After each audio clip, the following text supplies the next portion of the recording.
Hola chavos, tengan muy buenas noches. Mi presentación que les estoy montando en este instante es para compensar la pérdida de información que sus compañeros que se dieron de baja ya no armaron y que pues nos terminan dejando, o les más bien, terminan dejando la responsabilidad de las películas al momento de que ya no continúan trabajando y algunos de ellos ni siquiera informaron que se iban a dar de baja o no hicieron el favor de hacérselo saber a ustedes. Y obviamente, pues esa pequeñísima circunstancia de falta de atención y de falta de interés, pues les puede afectar a ustedes al momento de tener que hacer las evaluaciones y tener que manejar la información. ¿Por qué? Porque les van a faltar las películas que estas personitas ya no explicaron. Independientemente de quién haya hecho o dejado de hacer la parte que le correspondía, lo que se tiene que hacer es terminar. Y aquí el que va a tomar la disyuntiva también para ponerles algunos ejemplos a ustedes de cómo pueden armar las explicaciones, pues voy a tener que hacer yo. ¿Sí? La tarea me va a tocar hacerla a mí también, como les había dicho. Soy una galera romana al momento de dar clase, todos remamos para llegar a nuestro destino, pero si es necesario me puedo convertir en un portaaviones y todo el que sube vuela.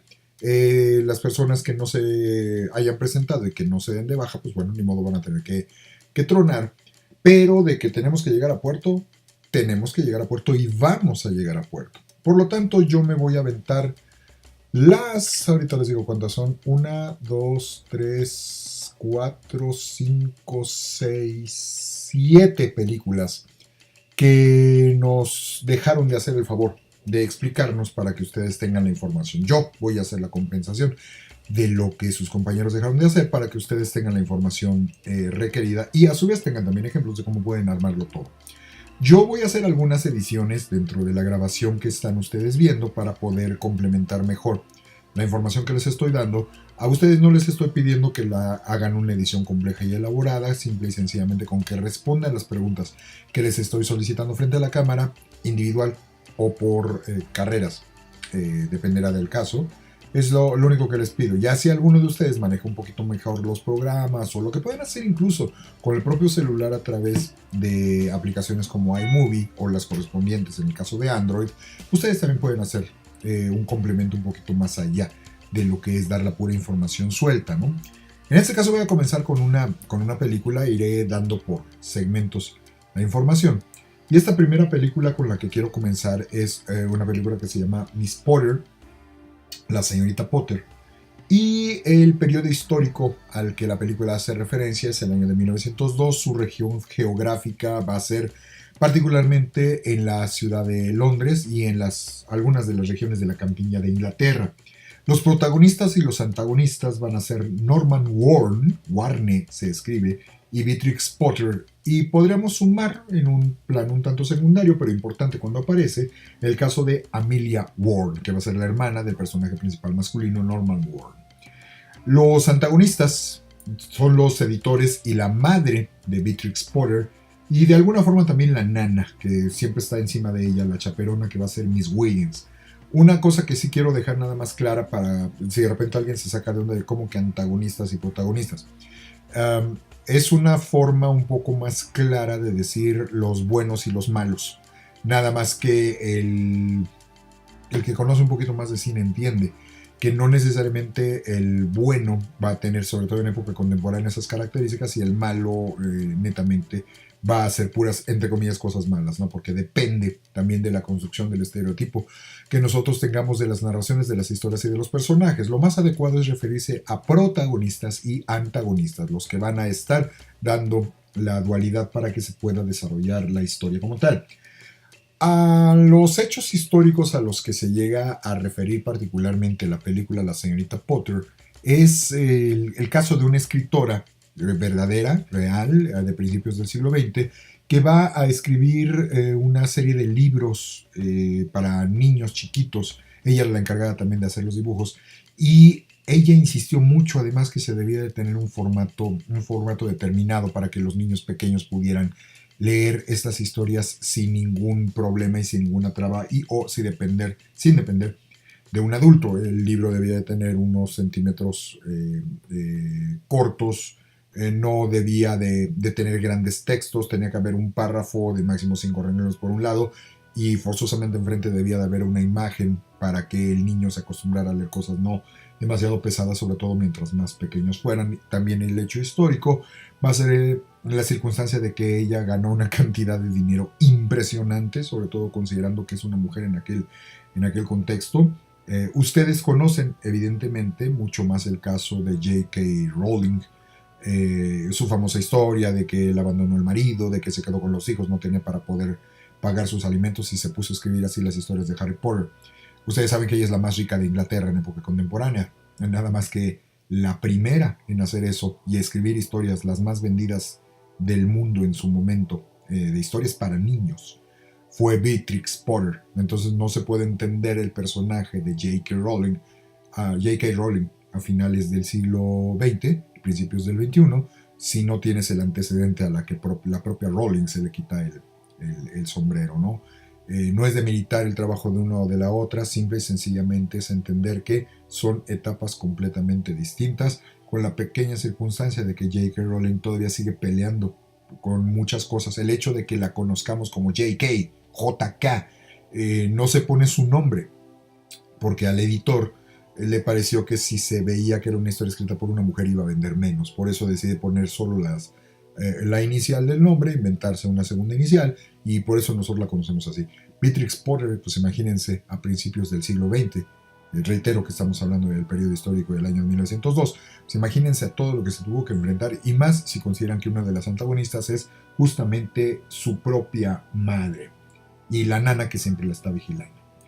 La edad y la profesión de Beatrix Potter, ella literalmente no tiene profesión. Ella lo que hace es desde chiquita acostumbrarse a saber dibujar. Un papá que tuvo la pertinencia de estimularle la creatividad a partir del dibujo y a partir de la escritura. El hecho de que ella se va acostumbrando a platicar cuentos, sabe narrar muy bien los cuentos. Y ella, para cuando está desarrollándose esta historia, ya tiene 32 años y soltera en aquel contexto.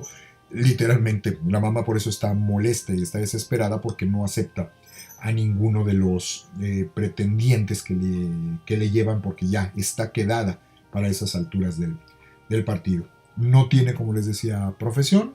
Ya está siendo educada para ser madre y para ser esposa. Y pues ahora sí que por la chamba que se acostumbra ella solita a elaborar, aprende a pintar, particularmente maneja bien el pincel para la acuarela, para los dibujitos que por ensayo, error, le van saliendo cada vez mejores. Perdón, otro hecho histórico importante que sí hay que referir, que no es la parte más importante de la película, pero de rebote termina quedando en ello, es el hecho de que una vez que empezó a ganar mucho dinero, mucho más del que ella jamás se pudo imaginar, se aseguró la vida a los 34 años con la venta de sus primeros libros, y pues tenía dinero de sobra, y se dio cuenta de que en la zona de la campiña que a ella tanto le gustaba estar, estaban empezando la revolución industrial, ya saben, las empresas, las fábricas están empezando a comprar muchas de las granjas que están muy empobrecidas. ¿Para qué? Para empezar a industrializar, ¿no? Ella lo que va a hacer es que va a empezar a comprar las granjas, las más respetables, las más antiguas, y ella al final de su vida va a terminar donando esto al gobierno, se va a terminar siendo parque nacional, solo para que se den una idea de lo que es la labor de lo que Beatrix Potter va a terminar aportando hacia el futuro. Ella no trabajaba, y hay que considerar que en aquel contexto era mal visto que las mujeres trabajaran, sobre todo si pertenecen, claro, a una familia importante, y el hecho de que pues el papá y sobre todo la mamá, que es muy insistente, traten de conseguirle un buen marido. Nos muestran por ahí algunos ejemplos de los pretendientes que le llevan, y pues puros niños mimados, puros hijos de papi, puros hijos de mami, puros niños ricos, gente aburrida, gente tonta, gente sin criterio, que pues evidentemente a ella, a esto no le cuadra en lo absoluto. Otra de las preguntas es cuál era la función de Miss Wiggin. Literalmente, como lo mencionaba hace un momento, es la nana, y cuando empieza a salir para trabajar incluso con el editor, ella no puede estar sola. A lo mejor puede estar a cierta distancia, pero la señora Wiggin siempre le tiene que estar echando el ojo y no puede permitir que pase absolutamente nada en ello. Quisiera agregar también que es mal visto el trabajo de la mujer, por supuesto, pero la gente rica también veía mal a los hombres que trabajaban. Entiéndase aquellas personas que tenían que trabajar para mantenerse. Obviamente ellos no tenían la culpa de tener que hacerlo para poder sobrevivir, pero eso te muestra cómo la gente te ve muy del hombro para abajo.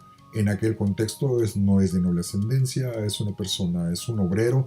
Hay un comentario muy feo que le hace la mamá de la señorita Potter cuando le avisa que la va a ir a visitar su editor. Y la señora le dice, sabes que no andes trayendo a la casa gente trabajadora, ellos todo el tiempo vienen llenos de polvo, ¿sí? Ellos cargan polvo y eso ensucia, ¿no? La señora lo único que se dedica es a mantener la casa con una tacita de plata, ¿sí? Así, pero perfectamente funcional. Obviamente pues todo el dinero que está entrando del lado de la familia. El marido es abogado, pero no le gusta ejercer, él nunca va a su oficina, él siempre se la pasa yendo al club todo el tiempo y literalmente tanto el papá como la mamá y la riqueza que tienen es heredada a su vez, ¿no? Por eso contrasta tanto el que haya formado este tipo de conciencia la propia Beatrix Potter, que desde chiquita se empezó a rebelar ante esas formas de ser en aquel contexto. Otra pregunta es la profesión justamente de Norman Warren cuando conoce a Beatrix Potter. Norman Warren no trabajaba, él propiamente pertenece a una familia no tan rica, pero sí de un mediano rango. Él no trabajaba por la misma razón de que es de familia acomodada, pero al ser el hijo más chico, no le permitían trabajar en la editorial. Sí, las cuestiones de la editorial son los hermanos mayores los que se tienen que encargar. Él propiamente lo que tiene que hacer es quedarse con su mamá para cuidarla. La señora ya no puede caminar, de la cintura hacia abajo está afectada. Y la señora misma dice que la función que tiene su hijo es hacerla sonreír, que quiere su sonrisa ahí en la casa, ¿no? Él es el que insiste en que quiere sentirse útil y quiere trabajar, y a final de cuentas, Beatrix Potter tuvo que estar dando muchas vueltas para que le pudieran aceptar el proyecto de los cuentos para niños, y ella misma se sorprende cuando va con los editores de la Warren y le dicen que sí, que les parece una buena idea, que sí están dispuestos a darle la oportunidad. Ella misma se saca de donde chingón. Y esto, cuando ella se sale de la oficina, uno de los hermanos le dice al otro, ¿cómo que vas a aceptar darle chamba a esta mujer? Pero, ¿te acuerdas que le dijimos a mamá que le íbamos a dar chambita a nuestro hermanito? Pues yo creo que le encargamos esto. Así, si comete un error, que es lo más seguro, pues no va a ser mucho porque tampoco vale su libro, ¿no? Se fijan como a veces las circunstancias de la historia tratan de conspirar contra uno, pero cuando uno hace bien su trabajo, por supuesto que sale exactamente lo contrario. ¿Por qué fue Miss Potter tan estricta en el manejo del formato del libro? Como ya les había mencionado, porque quería que los niños pudieran leerlo sin dificultad y que no fuera el tamaño un problema para ellos. Ustedes pueden ver ahorita, por ejemplo, aquí en mi librero de atrás, que tenemos distintos tamaños, ¿no? Hubo una época en donde básicamente todos los libros tenían el mismo tamaño y obviamente no eran para ser transportados de bolsillo, ¿no? Era que se observaran en la biblioteca y tomando en consideración que la mayor parte de nuestra historia, la mayor parte de la gente no sabía ni leer ni escribir. Y ese es otro factor muy importante, porque estamos pensando en una niña que sabe leer y escribir, que tiene 32 años, que ella toda su vida la ha tenido ya asegurada, está publicando una serie de libros para que puedan leer los niños. Ojo con esto, porque aquí puede ser un poquito engañoso. Sí, efectivamente los niños sí lo van a leer, pero no se refieren a los niños de hasta abajo. Estaríamos hablando de los niños de clase alta. Por eso va a vender también mucho. Las grandes familias de la clase y de la alta sociedad se ve reflejado en los invitados que ellos tienen, por ejemplo, para la Navidad, que le están comprando los libros a todos los niños y a los niños les encanta, ¿no? Pero son niños que saben leer y saben escribir. Por ahí de repente hay algunos flashbacks en la película que nos muestran cómo se van a jugar ella y su hermano menor.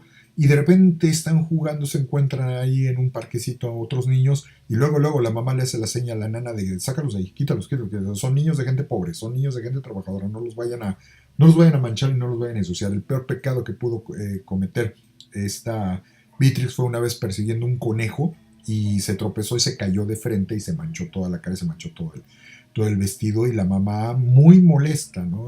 ¿Quién te va a querer? ¿Con quién te vas a casar? Te vas a casar en el futuro si te andas manchando todo el tiempo, ¿no? Hay otro personaje que aparece, un terciario, que sería el señor William Hillis y que representó para Beatrix en su vida. Este señor fue un amigo suyo de niña, lo conoció, pero él se fue se fue a estudiar, él vivía en la campiña originalmente, y después se lo termina reencontrando cuando ella está buscando casas en la campiña para comprar y se encuentra que él terminó haciéndose sí abogado, pero especializado en asuntos notariales y en asuntos de compraventa. Y él es el que le va guiando cómo comprar las cosas y cuáles propiedades comprar. Y a la larga se terminó convirtiendo también en su esposo. Con el caso del señor Norman Warren, el primer protagonista al que les hacía referencia, se iban a casar, ya estaba prometida, ella ya le había anticipado que sí le iba a dar el sí, y porque creyeron mutuamente en su proyecto, se terminaron enamorando. La hermana del señor Warren también, ella insistió mucho que era una mujer que le llamaba mucho la atención a la señorita Potter porque era muy luchona, porque era muy trabajadora, porque era ambiciosa en el mejor de los planos y los sentidos. Y entonces ellos se comprometen a casarse, pero obviamente cuando la señorita Potter tiene que avisar que va a ir el señor Warren para pedir que le dé la oportunidad de casarse con la hija, ponen el grito en el cielo los dos papás. Lo recibe el papá al señor Warren en 5 minutos, el reloj lo muestra en 5 minutos, le termina diciendo que no le va a dar de ninguna manera la oportunidad, pero la señorita Potter se defiende y dice: lo siento mucho, yo me caso con él, a mí no me importa. Y esto lleva a una negociación.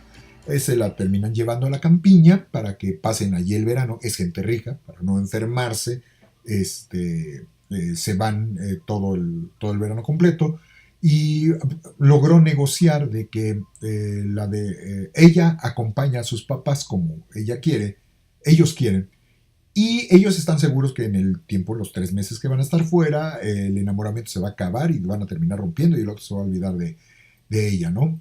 Lo que no saben es que ella ya se comprometió, ella ya le dijo que sí, el otro ya le dio el anillo y están pero más que dados y pedidos ambos. El problema es que, bueno, acorde a la narrativa de la película, cuando va a alcanzarla para despedirse, no se bajó el abrigo, se empapó y le dice: cuídate mucho. Y ya saben, historia trágica, al final de cuentas parte del movimiento romántico, se le termina complicando la enfermedad y se termina muriendo. Y entonces ya no se pudieron casar. La que la rescata de la depresión es la hermana. Justamente es la hermana, ella ya no se pudo ni siquiera despedir de él como su prometido. Entonces les iba a decir hace un momento, es que el segundo marido no es el segundo marido, es que ni siquiera se alcanzó a casar con el primero. Y el segundo es con el que termina alcanzando, así que literalmente la felicidad. La última pregunta es: ¿cuáles fueron los beneficios obtenidos al final de la vida de la señorita Potter? Como les mencioné, nada más escribió y dibujó los libros para niños más vendidos de toda la historia de Inglaterra, solo siendo superados en el futuro por los libros de J.K. Rowling y el personaje, por supuesto, de Harry Potter. Entonces creo que el personaje, sobre todo el personaje principal que va a construir, va a ser el de Peter Rabbit. A lo mejor algunos de ustedes se llegaron de niños a tener estos libritos. Yo medio me quiero acordar, pero pues obviamente soy mucho más grande que ustedes, pero sí recuerdo algunos libros con ese tipo de formatito así pequeño, con dibujos y con pocos textos del otro lado. Y mi mamá ya no se acuerda, obviamente ya fue hace mucho tiempo.